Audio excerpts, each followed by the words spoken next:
We are diving deep into FedEx today, looking at their Q1 fiscal 2026 results, the conference call, news coverage, trying to understand something. Yeah, it's a bit of a puzzle, isn't it, how they delivered what they called a solid quarter, beat Wall Street estimates. Right, while facing this really, really tough global trade environment, maybe one of the toughest in years. Exactly. So that's our mission today. We want to distill for you how they're managing this, what structural changes are actually working. And crucially, where do they expect to find growth when they're staring down this, well, frankly, enormous external headwind? We're talking $1 billion for the year. $1 billion. It's a huge number, but maybe let's start with the positive, the context. Good idea, because they did beat expectations. Adjusted earnings per share, $3.83 versus $3.59 expected, and revenue was $22.24 billion, also ahead of what the street was looking for. And the market liked it. Stock popped, 5% plus after hours? It did. And I think that reaction wasn't just about the numbers themselves. It was proof, maybe, that this internal transformation they've been working on, it's actually delivering. Even when the bigger picture, the macro environment, is pushing against them. Precisely. Okay, so let's unpack that resilience. Enterprise revenue overall up 3% year over year. Respectable. Yeah, respectable. But the real story, I think, is when you drill down into Federal Express Corporation, FEC. That's the big international air and express part. Right. So FEC revenue was up 4% year over year. Now, here's the interesting bit financially. Yeah. That 4% revenue increase, it drove a 17% jump in adjusted operating income. 17%. Wow. So that's the operating leverage you hear about. Yeah. Small revenue gain, much bigger profit gain. That's exactly it. Operating leverage in action. Your costs aren't rising as fast as your revenue, so more of that new money drops to the bottom line. And that led to, 70 basis points of margin expansion for FEC? 70 basis points. It's like textbook execution of a turnaround plan, really. But here's the kicker. They did this even though they got hit immediately in Q1. A $150 million headwind just from the global trade issues. Yeah, we definitely need to talk about that friction. It's not abstract. It's real dollars. So what was behind that $150 million hit specifically? No, it was largely driven by the expiration of the de minimis exemption in, various places. Okay, remind us what de minimis actually allowed for the Sure. So basically it lets small shipments, usually under $800 value, enter the U.S. and other countries duty-free. Minimal customs checks. Oh, cool. When that goes away, suddenly all those little packages need processing, paperwork, maybe tariffs. Which adds time, complexity. At cost, exactly. A lot of cost, especially on that really high-volume China to U.S. lane. So $150 million in new cost basically landed on their doorstep in Q1, and they still improved margins. How? Well, this is where their internal work comes in, the transformation stuff. Drive, that's the cost-cutting program, the Tricolor Network strategy, Network 2.0. Right, the big initiatives. And they confirmed they hit their target for the quarter.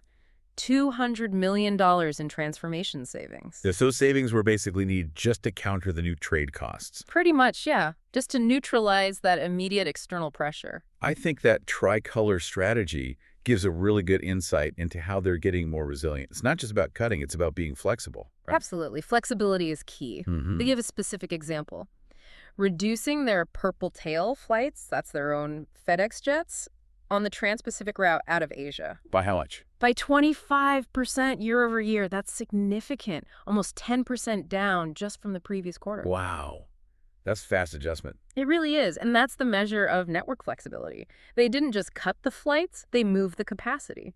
Less flying across the Pacific because trade was softer there. So they shifted those planes to more profitable routes, like Asia to Europe where demand was better. That kind of quick pivot is hard for others to copy. And Network 2.0, the ground network changes. Yeah. That's moving along too. Yep. Still focused on densification, making routes tighter, more efficient, and improving the customer pickup. They said about 360 stations in the U.S. and Canada are now optimized. Okay. Which means nearly 3 million packages a day, the average daily volume, or ADV, are flowing through these improved operations. And densification means? Think smarter delivery routes. Yeah. And fewer stops for the same customer. Instead of separate express and ground pickups, they're doing more consolidated pickups. Some customers like that. Apparently, yeah. The feedback they're getting is still really positive on that simplified experience. Okay, wait. If they're cutting costs, optimizing, where's the actual growth coming from, that 3% overall revenue bump? Good question. That brings us to market share. The main engine for growth in Q1 was actually the U.S. domestic package business. Okay. Average daily volume there was up 5% year over year. Pretty healthy. So they're winning business domestically. Definitely seems like it. Profitable share, too, they emphasize. And they gave some specific example, like Best Buy. They named FedEx their primary national carrier. And the reason cited was FedEx's advanced tracking tools, which help Best Buy improve customer experience and cut their own support costs. Interesting. So it's the tech giving them an edge there. Seems like it. And also the small and medium business segment, SMBs, that revenue grew over 10% year over year in Q1. 10%. That's strong. Shows they're getting deeper into that market. It really does. But we have to talk about the elephant that just sort of re-entered the room. Amazon, yeah. They confirmed the new business they won back from Amazon, which they stressed is profitable, is ramping up now. Does winning Amazon business fit with their whole B2B focus, though? Isn't it mostly small consumer packages? That's a fair question, but the detail they provide was interesting. They said this Amazon volume skews towards larger, heavier packages.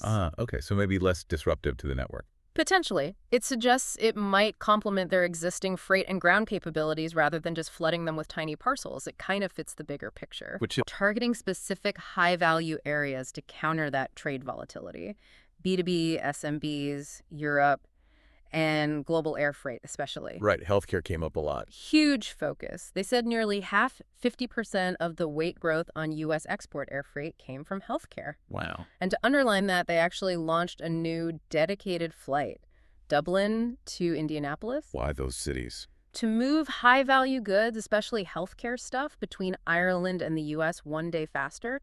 That's investing capacity specifically for a high-margin sector. Got it. But not every part of the business is booming, right? Yeah. What about freight, the LTL trucking side? Correct. Freight is still feeling the pressure. The industrial economy is kind of soft, and there's just generally too much capacity in the trucking market right now. So what are they doing there? Well, internally, they're getting ready for when things pick up. They're building out a dedicated sales team just for freight.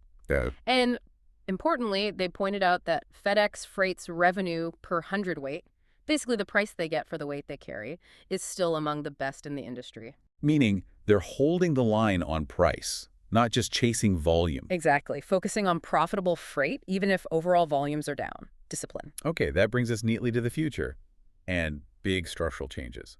Freight is being spun off. Yes, that's confirmed. On track for June 2026, it'll be its own separate public company. Do we know the ticker? Yep. NYSE under FDXS. What really jumped out at me was the cost to separate it.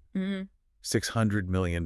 Yeah, it's a big number. They said it's mostly for IT systems, getting freight ready to operate completely independently. $600 million just to untangle the tech. That's significant. It is. And it kind of leads to the next big question, doesn't it? Where's the real long-term value, the edge? And this is where it shifts.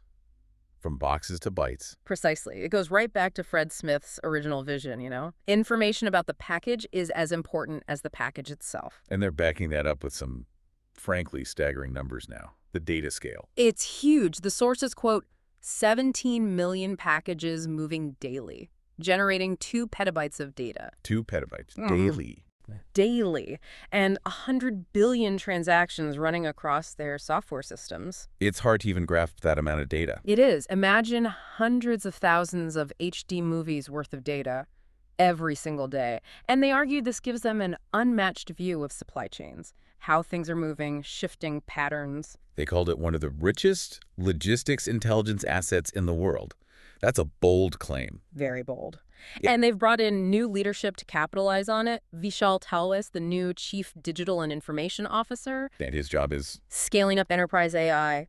And explicitly exploring new revenue models based on these physical and digital assets. That's the key phrase, new revenue models. So using the AI not just to run FedEx better, but to sell something new. Exactly. Internally, the AI is already helping. Deep learning is making predictions better, which you need for things like Network 2.0 densification. Right.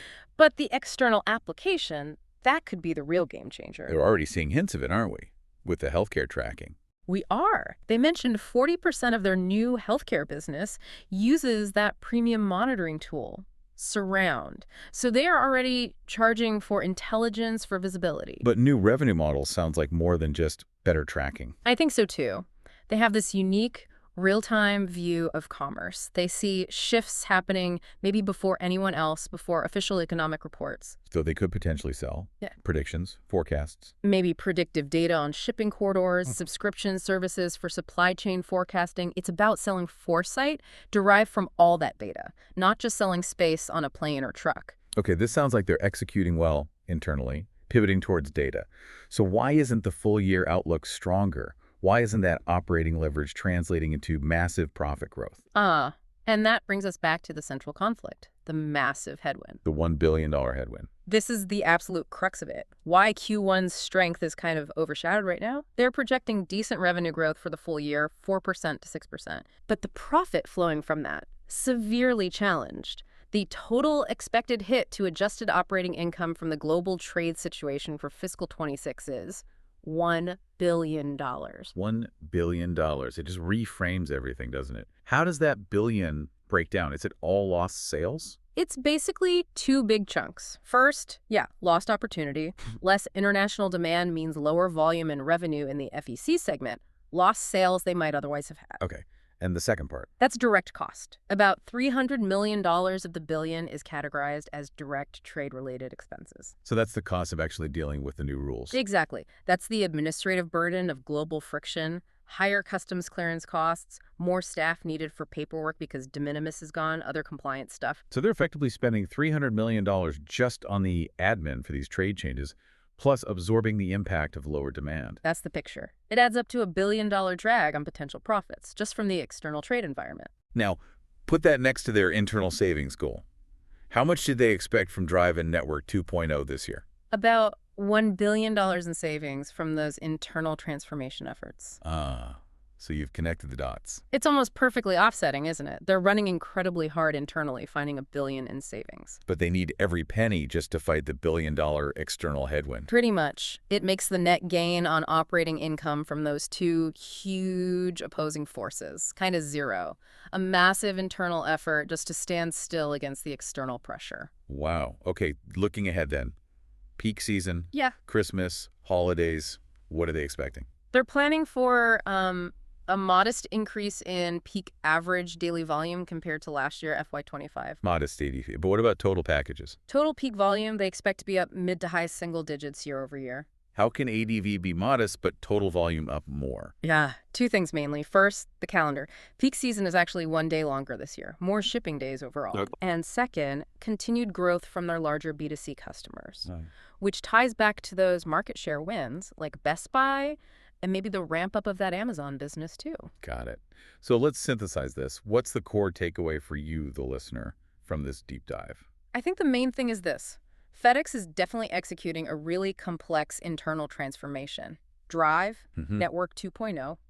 They are improving margins, building operating leverage. It's working. But all that hard internal work, that powerful progress, is basically being canceled out right now by this massive, unavoidable $1 billion global trade headwind. So you have to measure their success differently. Yeah, Mabe, don't just look at overall profit growth this year. Look at how well they managed to offset that billion-dollar shock with their internal savings. That's the real test of execution right now. That makes sense. And the key takeaway for the future, it feels like it's shifting, doesn't it? Absolutely. It's shifting from just cost-cutting and efficiency towards the data. Management is signaling pretty clearly, I think, that their long-term value, their edge, might come less from just moving boxes. And more from the intelligence they get from moving those boxes. Exactly. That unique, hard-to-copy insight from 2 petabytes of data daily, their ability to actually monetize that intelligence with new AI-driven models. That feels critical, especially with that big investor day coming up in February 2026, before the freight spinoff. Right. They need to paint a picture of future growth that goes beyond just fighting headwinds. They need to show how this data becomes a real scalable business. Okay, so here's a final thought for you to chew on. Given this intense focus on data, on AI, on finding new revenue streams from intelligence, ask yourself this. Is FedEx's main competitive advantage shifting from having the best planes and trucks to being essentially a global commerce intelligence platform? Interesting question. And if that's the direction, what new services could they realistically charge for? Beyond just tracking. Based on those 100 billion daily transactions, what does that future look like? Something to think about until our next deep dive.